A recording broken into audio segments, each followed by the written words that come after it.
Fine, let's look at 6.5 lump sum freight.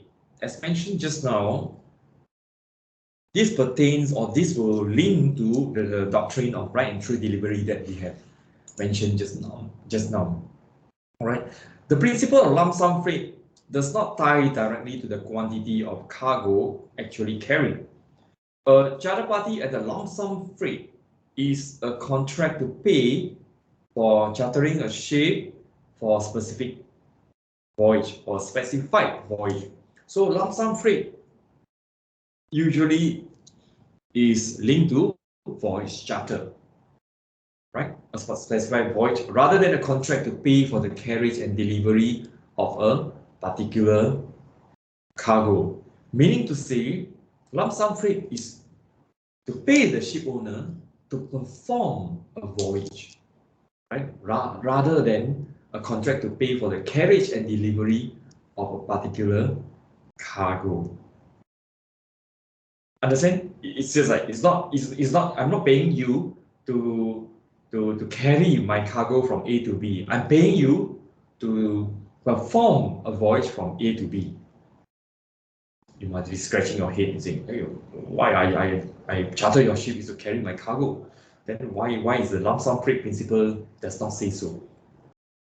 Let's continue and see your notes. The ship owners therefore earn freight as long as they are able to complete the agreed voyage and not by delivering the cargo. All right, so that is the principle. Lump sum freight is to pay ship owner to perform a voyage. And in the case of William and Company against Canton Insurance Office Limited, Lord Linley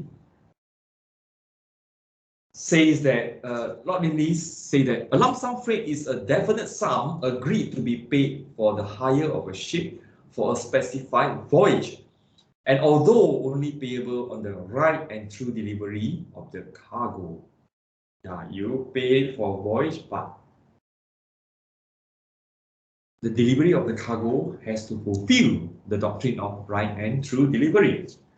Those words are not taken literally, but are understood to mean right and true delivery, having regard to and excluding the accepted perils.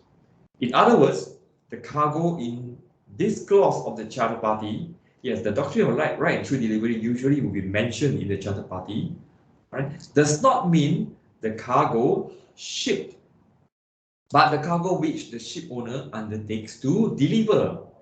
This is a very important statement. I repeat for you again. The cargo in the charter party with the clause, with the right and true delivery clause, does not mean the cargo shipped, but the cargo which the ship owner undertakes to deliver. Think about it. The non-delivery of some of that affords no defense to a claim for the lump sum freight. So if you don't deliver, it is not a defense to claim for a lump sum freight. All right. Before I continue, again, the accepted perils is mentioned in footnote 20. So if you look at footnote 20, it says the perils, namely maritime perils, as stated in Section 3 of the Marine Insurance Act, as I mentioned to you, is a marine insurance term, means the perils consequent on or incidental to the navigation of the sea. That is to say, perils of the seas, fire, war perils, pirates, rovers, thieves, captures, seizures, restraint, blah, blah, blah, and so on. Of course, these are all the situation fall under the definition of accepted perils as defined by Section 3 of the Marine Insurance Act. All right, so just know about it. Don't need to worry about going deep into that. Now, let's look at Chapter 6.5.3. This is a Singapore case that pertains to the right and true delivery also. The case is a Skips against United Enterprise and Shipping case that involved the ship called the Tava. The judge at that time was Chua Jie. All right. Chua Jie held that the words right and true delivery in clause 4 means in that case the lawsuit, the charter party in question, right? So the doctrine of right and true delivery was mentioned in clause 4 of that charter party in question.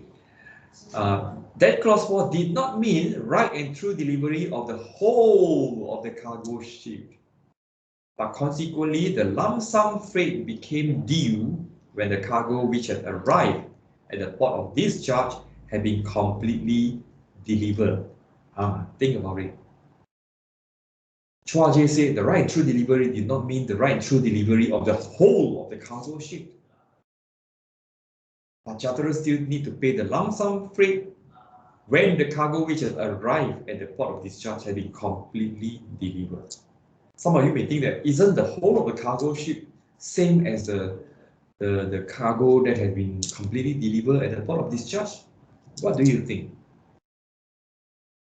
And Chua Jie continued to say, the time at which the balance of the lump sum freight in this case became due from the defendants was when the cargo which had arrived at the port of discharge had been completely delivered. So as long as the ship owner completely delivered the cargo, the charterer had to pay lump sum freight. But the contention is, what is the cargo that is completely delivered? What is the whole of the cargo ship? Aren't they the same? No, they are not the same. Think about it first, right? And last paragraph, which is last subchapter, which is a 6.5.4. So far, it seems that the freight law is not so friendly towards the charterer, isn't it?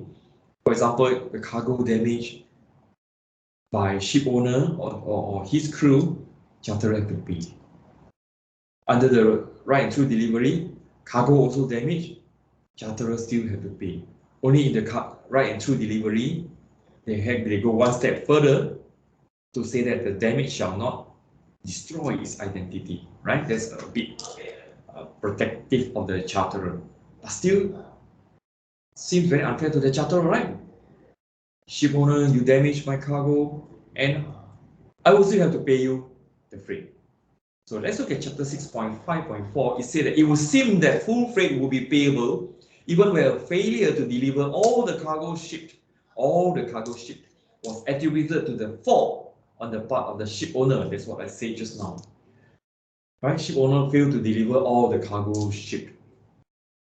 All the cargo shipped. That means they have damaged some cargo. That's why all the cargo shipped is including the damaged part. Here, the general rules against deduction will operate, and any cargo claim will have to take the form of a separate action. Well, although ship owner damaged your cargo and you still have to pay full freight, you can't sue them in contract, right? Or based on the freight. You can actually take a separate action. So it's not the end of the world for the charterer. Meaning, the ship owner's fault, if it is a ship owner's fault, will be dealt with in a separate course of action should the cargo owner or the charterer wishes to claim for such default. So what course of action can you think of? If they can't sue in contract, they can't sue in freight, they do. What is the course of action that the charterer may be able to take? It will be probably tort of negligence, isn't it? All right, so we stop here and we will continue chapter 6.6 in the next video.